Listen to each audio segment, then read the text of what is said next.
Right then, we are back, and today we have the Finlay family up against the Gunn Club. So this one should be interesting because this is a debut for a brand new person in our universe mode. This is Uriah Connors, that I wasn't even aware is one of the sons of Finlay. I believe he is in NXT? Brogan Finlay, yeah, Brogan Finlay, otherwise known as Uriah Connors, currently signed for WWE where he works in NXT. I think he might be part of a group now, is he? La-di-la-di-la, la-di-la-di-la. He is a part of a tag team with somebody called Dixon. Kale Dixon. Kale Dixon and Uriah Connors. What an interesting set that is. I don't understand why they didn't just... I had this conversation earlier on the week, didn't I? Like, David Finlay is doing really well with the Finlay name. He's not living off of it, but it definitely helps him. But WWE just seem to be completely allergic to doing that. So yeah, this is Fit Finlay, obviously, we're looking at right now. I did forget to put these guys in a stable, so we do have all separate entrances. We will skip them though, I promise. Anyway, let's have a quick look then at Finlay. He is currently in our ranking system on -1 after 5. Then we've got David Finlay, who is on 0 after 2 matches. 1 back in 2021 and 1 this year, which he lost. And then finally, we have got his brother then making his debut today. Like I said, Uriah Connors. You guys might have seen him before. I don't watch NXT, so I don't know how often he's on, to be honest with you, if ever. I might actually just put Brogan Finlay on there, so I know for the future. If I type in Finlay, it brings him up then, doesn't it? There we go, right. Let's have a look at Brogan Finlay himself. I think it's a pretty decent core. I've Googled a picture of him and then had a look at the core, and I think it's actually pretty useful. What I have done also is I've set these guys up as a tag team. So the 3 Finlay boys are now going to be a tag team. If we use them much in the future, I've got no idea, to be honest. But for now, yeah. What do you think? If anyone who watches NXT has seen him, I mean, looking at his Wikipedia page, he doesn't really seem to have done much. He formed a tag team in 2024 with Kale Dixon. They started a storyline with Andre Chase in a bid to reform Chase University, hence why the entrance is there. On April 22nd, 2025 episode of NXT, Chase reformed Chase U with Connors and Dixon. In May of the same year, Dixon and Connors wrestled their first match as Chase U, but lost to a returning OTM out the mud. We used them a couple of weeks ago. Bronco Nima and Lucian Prince. And then on June 3rd of NXT, the same Chase U guys faced off against Dark State and lost as well. So that's the 2 things in their Wikipedia entrance. It sounds like Chase U is being used very much as a jobbing facility at this point in time. I think it always was one. I don't know, actually. I watched a pay-per-view once where they were really, really good. And then they bloody released the main guy, didn't they? Anyway, that is the Finlays. He is going up against... they are going up against the Gunn Club. We have got very first Billy Gunn, Mr. Ayas. He is on 0 after 11 matches. He's -2 for this year after 2 matches, so not very good for him at all. And as I said, I've forgotten to make the stable again, so we do have separate entrances for the young lads. So we've got Austin Gunn, who is on +1 after 8 matches, which is quite impressive. And then we have Colten Gunn, who is on 0 after 3 matches. I think Austin was used alongside Billy as part of the father and son tag team tournament. And then into the tag team rankings, then we do have the Gunn Club as a trio, and they are on -1 from 5.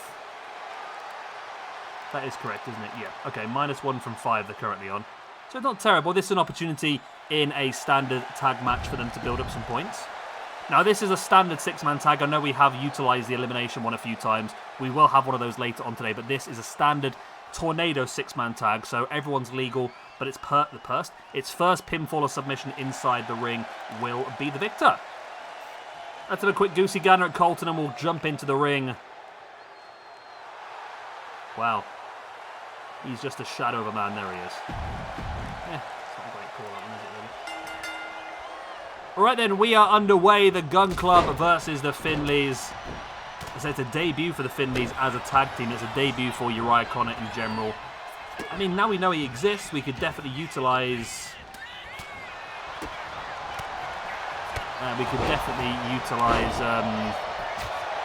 Chase U maybe as jobs. at some point.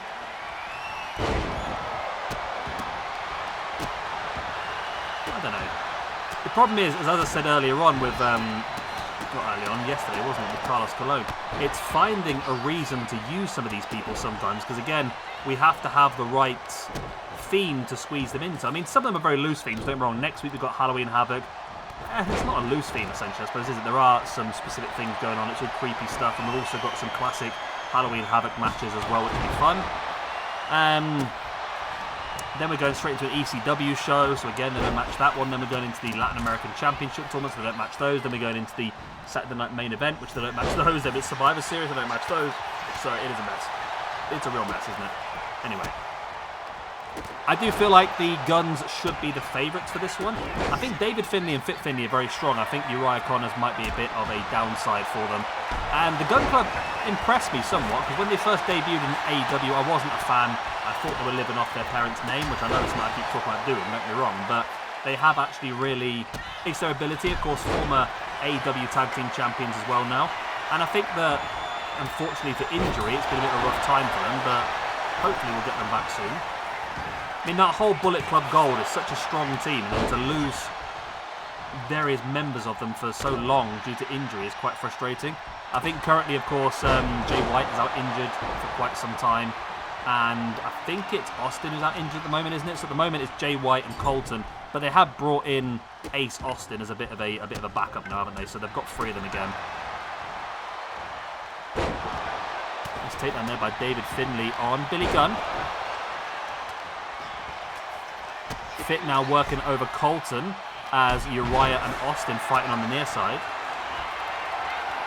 So this is the first, like I said, of 2 6-man tag matches today. Next up we will have Legacy, the team of Randy Orton, Ted DiBiase Jr. and Cody Rhodes going up against the New Hart Foundation. And of course Davey Boy Smith Jr., Teddy Hart and Brian Pillman Jr. Was that what they were called? Let me have a quick look. Davey Boy Smith Jr. I've got a feeling, for some reason in my head I've called them the New Hart Foundation, but I've got a feeling they might be called something different, aren't they? They're called the Hart Dynasty? No, that was in WWE. On the independent scene, they were known as the Elite Squad. That was pretty cool, actually. Maybe it was the Hart Dynasty.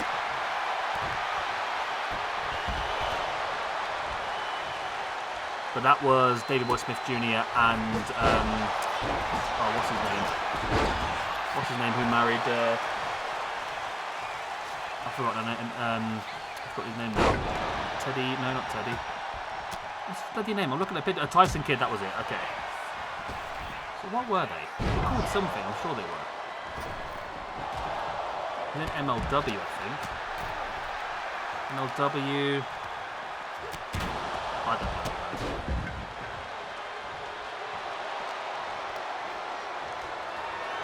I don't bloody know. They were tag team champions, and let me have a look at Teddy Hart. That might help me out a bit. Because Teddy Hart ain't done bloody much, has he? He's had a bit of a rough career. He's a bit up and down. He's a bit of a mess, isn't he? Bless him.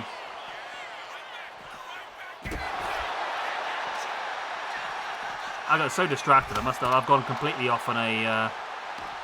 The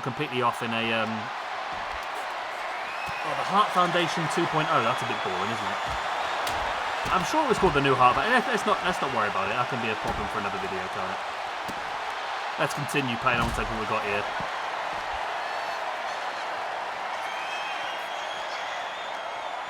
The battle has completely gone to the outside. I'm not normally a fan of that, but I don't mind so much when it is in this situation, when it is a match that hasn't got a count out, because we've had some bloody problems with count outs recently, haven't we? It's really annoyed me, I must admit.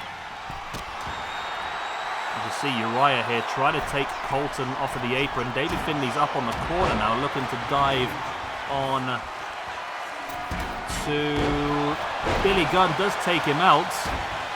Got the pin though by Colten on Uriah. It's only a 1 count.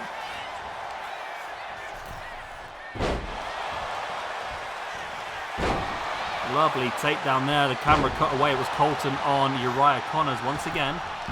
They were just called the Hart Foundation. Billy Gunn now looking to take Finlay Jr. up. David Finlay, that is. In with a jackhammer. When did Billy Gunn start using a freaking jackhammer?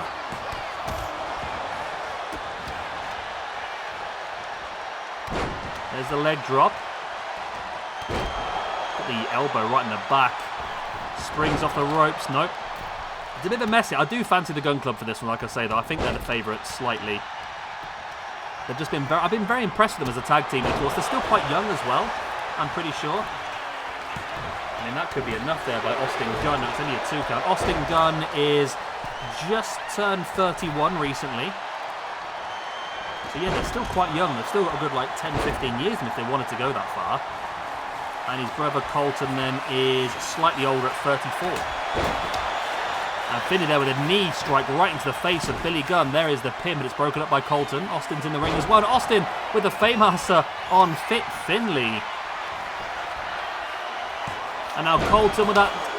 It's a neck breaker of some sort, wasn't it? It was like a double arm DDT into a swinging neck breaker. Billy Gunn there's just throwing a kendo stick and taking out the referee while the referee was getting ready to count the pin. Not the wisest thing that he's ever done. He's not the brightest guy in the world, let's face it, but...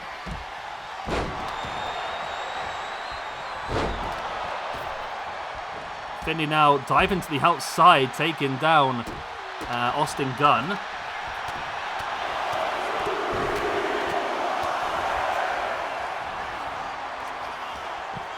You see David Finlay. David Finlay would be the one that I think would be the strong... Possibly. I mean, when did we use David Finlay? I think we used him in a match alongside Clark Connors, wasn't it? When we had, we did do our Forbidden Door. Clark Connors got into a little mini feud with Hangman Adam Page, and we brought in David Finlay to tag team with him, trying to even up the numbers. And there's the Faymaster straight onto the steel chair by Austin Gunn on Uriah Connors, but Fit Finlay is there to break it up. And now Fit in, looking for the butt buster. Colten moved out of the way. Fit now fighting back with the strikes into the gut. Billy Gunn takes down Uriah Connors with a kendo stick, now going after David. There's an elbow into the face. And a nice white noise there by Fit Finlay. I wonder if that's where Sheamus got the move from. Of course, Fit Finlay being an Irish wrestler as well. Oh, see a 2 count. There's an elbow drop from the top there by Uriah Connors. If Uriah Connors is the one to get the pin, that'd be a massive... And I said he was the weak link in this one. He's pulled it off. Uriah Connors has freaking pulled it off. Wow, the Gun Club suffer a loss here. A surprise one for me. They moved down to -2 after 6 matches as a tag team. The Finlay family, after their very first match together as a group, pick up a victory, move up to +1 after 1. And then into the singles ranking. So David Finlay with that win moves up to a +1 after 3. Fit Finlay with that win is going to move up to a 0 after 6. And Uriah Connors on his debut moves up to a +1 after 1. Massive victory then for the Finlay family. But the Gun Club, on the other hand, have had a baddie. Billy Gunn moves down to -1 after 12 matches. He's -3 from 3 this year now. He's had a bit of a rough time. He's lost a 6-man tag, an 8-man tag, and a standard tag. Not been a good time at all to be Billy Gunn this year. Austin Gunn drops down to 0 after 9, and Colten Gunn drops down to -1 after 4. Pretty bad time for the Gun Club then. But victory, big victory for the Finlays. I say I wasn't expecting that from them today. But there we go, Fit Finlay celebrating with his sons. And you can really see the family resemblance now with Uriah Connors and David Finlay. You can't... It's strange though, looking at David Finlay and Fit Finlay, I don't really notice the familial link there. But as brothers, you can definitely tell, I think. So there we go. What a big win. 3 guys in very different positions in their career. Of course, Fit Finlay now retired. We've got David Finlay more or less in his prime working the upper mid-card in New Japan. And Uriah Connors just starting his journey in NXT. Right, I love you, leave it then. Up next, we have got the Legacy. Randy Orton, Ted DiBiase Jr. and Cody Rhodes up against the New Heart Foundation. David Boy Smith Jr., Teddy Hart and Brian Pillman Jr. And then later on today, we will have our first semi-final in our Family Feud tournament as the MFT take on the Anoa'i family. Good night.